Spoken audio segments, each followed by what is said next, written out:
অনেকে আমাকে প্রশ্ন করছে, ভাই আমি সৌদি আরবে ফ্রি ভিসায় যাব, তো আমার কি তাকামুল সার্টিফিকেট লাগবে? অবশ্যই আপনার তাকামুল সার্টিফিকেট অবশ্যই লাগবে। দেখেন, সৌদি আরবে এখন ফ্রি ভিসা নামে কিছুই নেই, কোনো আপডেট এখন নাই বর্তমানে। এই আপডেট আপনাকে কিন্তু কোনো কোম্পানির আন্ডারে যেতে হবে, আপনাকে তাকামুল সার্টিফিকেট অবশ্যই লাগবে।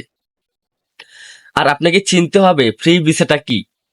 দেখেন, আমরা অনেকেই জানি ফ্রি ভিসা হচ্ছে আমাদের নিজের কাম আমরা নিজে করব, নিজের খাবার নিজে খাবো, কোনো কোম্পানি নেই আমাদের, আমাদের নিজের মানে চলা নিজে চলবো। কিন্তু এখন আর ওরকম আপডেট নেই। এখন বর্তমানে আপনি কোনো কোম্পানির আন্ডারে যেতে হবে, ওই কোম্পানির থেকে আপনাকে মানে যে কোনো জায়গায় আপনি যেতে পারবেন, কাজ করতে পারবেন। কিন্তু প্রথমত আপনাকে কোনো কোম্পানির আন্ডারে যেতে হবে, কোনো কফিলের আন্ডারে যেতে হবে।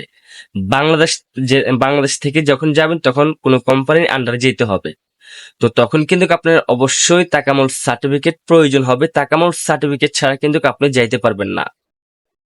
তো অবশ্যই বুঝতে পারছেন, যেসব ভাইয়েরা আমাকে কমেন্ট করছেন যে ফ্রি ভিসায় তাকামুল সার্টিফিকেট লাগবে কিনা। অবশ্যই লাগবে। আপনার ফ্রি ভিসায় তাকামুল সার্টিফিকেট লাগবে। তাকামুল সার্টিফিকেট ছাড়া আপনি যাইতে পারবেন না। তো অবশ্যই আপনি এজেন্সির সাথে কথা বলবেন। এজেন্সির সাথে কথা বললে আপনাকে তাকামুল সার্টিফিকেট নেওয়ার একটা ব্যবস্থা করে দিবে। আপনাকে পরীক্ষা দিতে হবে। আপনি পরীক্ষা দিয়ে পাস্ট হলে আপনি তাকামুল সার্টিফিকেটটা নিয়ে আপনি সৌদি আরবে যেতে পারবেন, তারপর আপনি কাজ করতে পারবেন।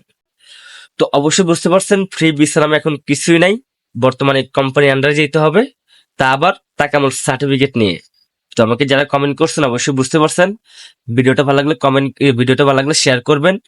আর কিছু প্রশ্ন থাকলে আমার কমেন্টে আমাকে কমেন্ট করবেন, আমি রিপ্লাই দেওয়ার চেষ্টা করব। তো সবাই ভালো থাকবেন, সবাইকে ধন্যবাদ।